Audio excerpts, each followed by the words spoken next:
Botani molweni dumelang thobela sanibonani absheng lotshani molweni izidwesha nezidweshakazi zikaNonkwezi. Thank you for tuning in once more. It's your mama Nonkwezi. Molweni bethunani. It's videos galore these days. Yeah, just enjoy wena qha. Umsebenzi wakho is to sit and enjoy. Because you are going to share the videos, you are going to like and comment, and you are going to subscribe. What are we talking about today? Today, makenthethe isiXhosa man, because I think the topic ndiza nayo ingqamene kunye nathi thina singamaXhosa. Guysini man, ndifuna uthetha ngesikhalo. Ukubaluleka kwesikhalo senkomo kanye incamazane xa siphethe isiko. Ngoba ndiye ndifumanise into yoba ndizama ukhangela ke guys, this is not my room bethunana, so ndiqhelanga nam ndilundwendwe apha, so ndizama ukhangela iposition, nezandla ziyadinwa, I don't have a tripod stand.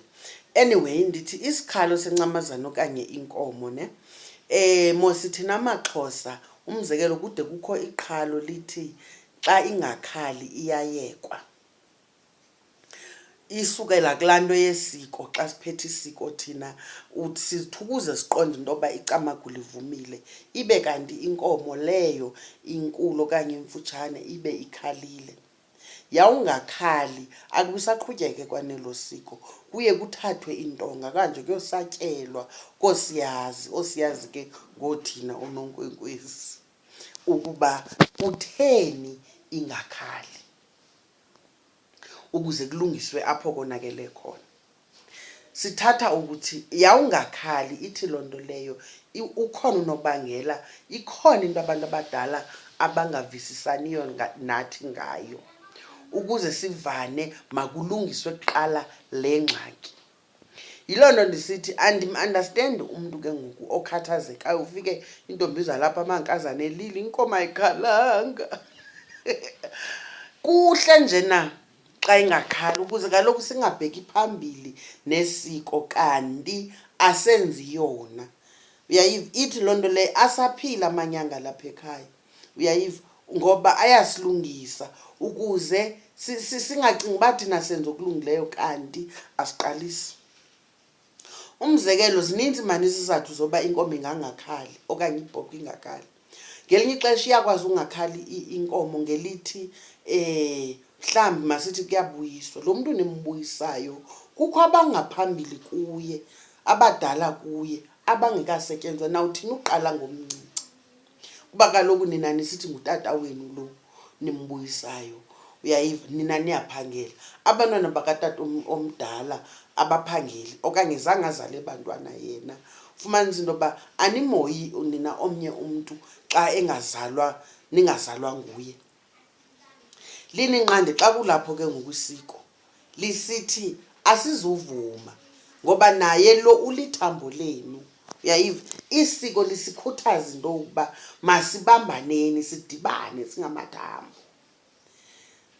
Singayi ngokuthi eli lelasendlini, le ndizalwa kuyo. Uyayiva, liyakwazi ungavumi isiko ngokuthi nje siyacalucalulana sisodwa. Liyakwazi ungavumi isiko ngokuthi udade oba wasimxelelanga, ngoba thina singabantwana balendlu sithi xa sithetha sithi usile udabawo, asizumxelelana ngalo msebenzi. Uyayiva, amanyange awayifuni laa nto ndithi mna wadibenanga nocalucalulo lwethu. Bafuna into yoba phambi koba siphathe isiko sibe silungisene. Noba beniqumbelene ngantoni, xa kusiyiwe esikweni kufuneka kuhlalwe phantsi kuvisiswane. Ningabe nijongene ngezikhondo zamehlo kodwa nisondele ebantwini abadala. SisiXhosa eso. Ingakhali, ithule ithi cwaka ngenxa yento yoba kukho unqontsontso, kukho intomba lapho okanye kukho utata lapha ongaziswanga ngalo msebenzi. Nithi xa nisiye egqirheni lithi gqirha ngubani lo umele bukhona ningambizanga. SisiXhosa eso. Ngelinye ixesha ufumanisa into yoba sithi thina likhaya eli kodwa iselo khaya kusekho bantu badala. Ithula ithi cwaka inkomo ngoba kaloku akho bantu apha. Fumanisa into yoba kudala niyixelelwa le nto okanye kudala besiza ngephupho bezama unibonisa into yoba asikho apho kule ndawo nikuyo. Mhlawumbi badudulwa abazali ngelaa xesha. Uyaqonda ezi trust zikhoyo mos kuthiwe kuza kwakhiwa idam kule ndawo, sukani. Kuthiwe kuza kwakhiwa ilokishi entsha kule ndawo, sukani. Uyayiva kuthethwa ngee-trust, ukubone mos oo-trust 1, trust 2, uyayiva trust 3. Ngenxa yoba kwakududulwa abantu kaloku, okanye le fama yayifunwa libhulu, kwafuneka nisuke ke ngoku nina niyoma kwenye indawo. Amaxhanda ashiyeke kwezo ndawo. Kulapho ke ngoku bafika ngethongo benixelela, bezama unixelela into yoba nasishiya ngemva. Ufumanisa uba yiminyaka nootata omkhulu nookhokho babhubha besazi into yoba abazali babashiya ngemva. Ingulo uyathembisa into yoba hayi asoze ndilale ndingawenzanga umsebenzi wokulanda abantu basekhaya KwaZulu-Natal. Angazayenze loo nto leyo. Lityala elingaboliyo ke elo. Uyayiva, uZweledala lelinye ityala elikwaziyo ubamba izinto kungenzeki phakathi kwekhaya. Ngoba kaloku kudala belindile, behleli bodwa KwaZweledala. Zezinye izinto ezibangela uba inkomo ingakhali. Iyakwazi ukungakhali inkomo ngenxa yento yoba khange kuzilwe. Uyeva, umntu ophethe lo mkhondo khangazile. Ukuba bone mos ootata baphatha imikhondo ngelinye ixesha uqonda uba akasele utata mntakabawo. Thina ke sisebenza ngamakhaya, ufike kulo mzi, utata ophatha umkhondo akafuni ulala kulo mzi awusebenzayo, ulala endlini yakhe. Asimazi uba ufike enze ntoni nonkosikazi wakhe xa ezawulala ebhedini nenkosikazi kodwa uphethe isiko. Ngoba kaloku isiko lifuna ube nyulu xa usondela ebantwini abakhulu. Uyayiva ke ngoku, uyalizilela isiko. Ufika abadala bengafuni uzila, basishiye sodwa, umuntu ayolala endlini yakhe okanye ayolala enkazaneni ngelinye ixesha. Amke apha endlini, ushiya amadoda onke apha, nenkosikazi yakhe iyalala apha kulo mzi usetyenzwa isiko. Achwechwene aphume ngobusuku ayolala enkazaneni. Fumanisa uba yitshansi yakhe yo-awutha yotaka. Zinto ezenzekayo sizibonayo ezo ngamehlo. Isiko ingakhali ke ngoku inkomo ngenxa yento yoba umphathi wesiko khangazile. Nalapho abantu abadala bazama unibonisa into yoba mjongeni lo mntu unikhokelayo, asikholwanga ncam nguye ngoba kaloku akalihloneli isiko. Ndizama ukubonisa mna izinto ezinobangela into yoba inkomo ingakhali.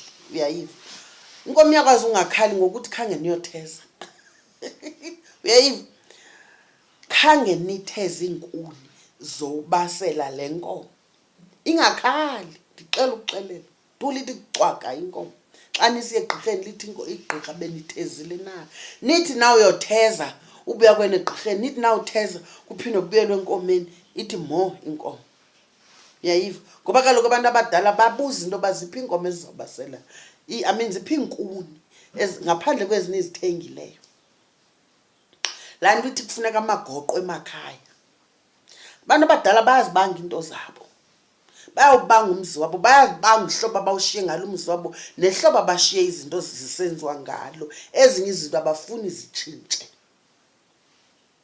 Ndicela uxelela, inkomo iyakwazi ungakhali ngokuthi kukho ihlamvu elithile elingekhoyo, kukho imisebenzi ethile. Into kunayo kaloku ku-social media akumelanga sinifundise yonke into, kodwa imisebenzi, iinkomo ngeenkomo. Fumanisa uba yinkomo yakwaZweledala, yinkomo yezihlwele, yinkomo yezilo, njalo njalo. Amahlamvu awazi ufana.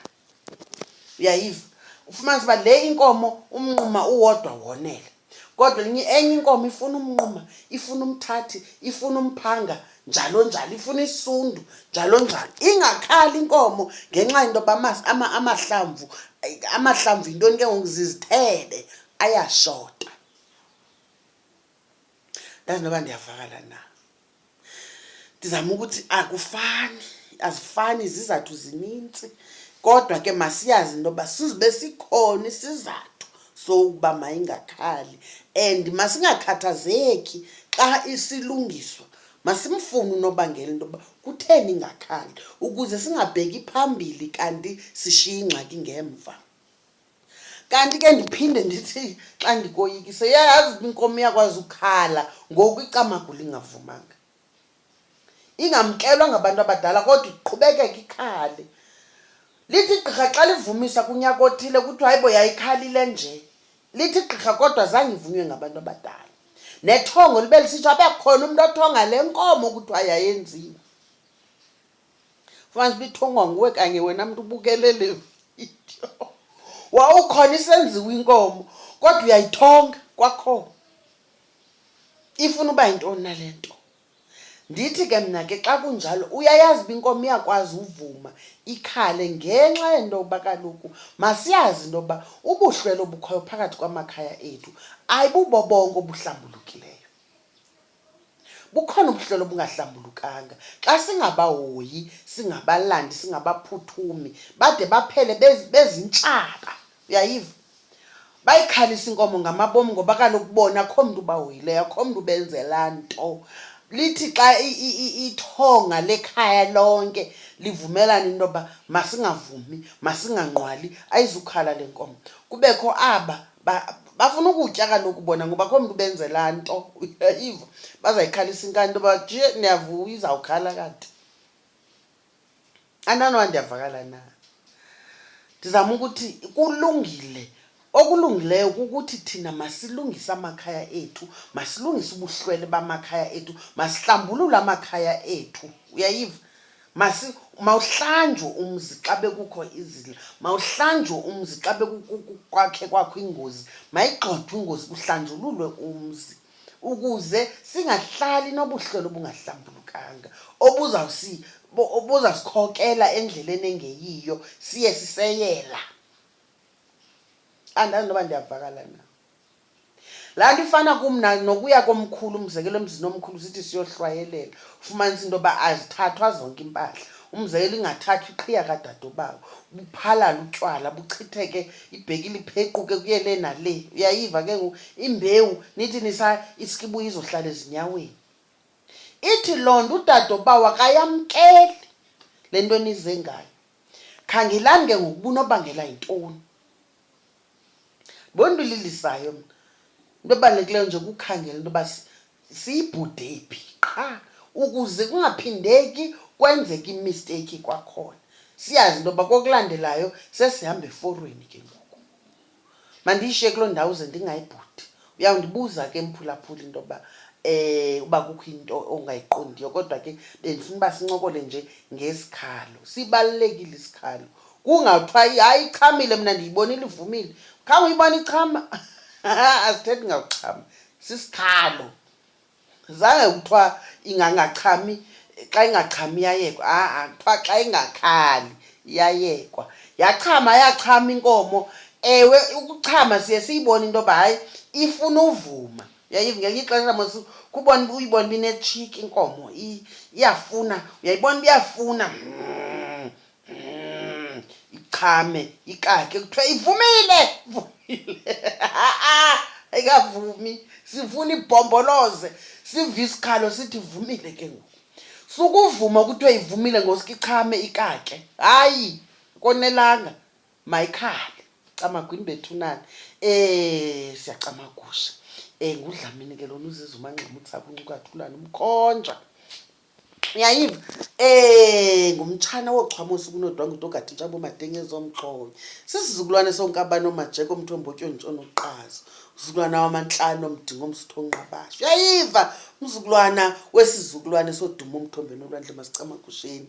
Ndiyazibulalela bethunana ngokuphulwa nini. Qhubekekani ke nisubscribe, qhubekekani ke bethunana nibukela, nisherishe, nilike, nikhomente and ningazitsibi ii-adverts ngoba kaloku zizo ezindirhumayo. Umrhumo wakho torhwanana mayibe kukubukela ezi adverts uxole, ingakumbi xa uneWi-Fi. Yini nawethu khawuthi jize bukele kubone.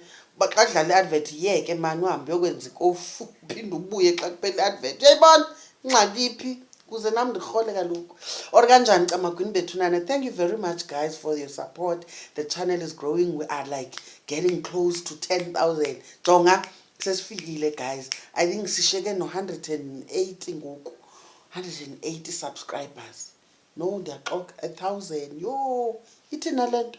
Sishiyeke no-80 subscribers sifike ku-9,000. Then ke ngisashiyeka ne-1,000 ukuthi sifike ku-10,000. Uyayiva? Sesifikile mani. Khanenzeni uba uka-subscribe, please do. That's it for now. Watch out for another video soon after this one. Thank you very much. Bye.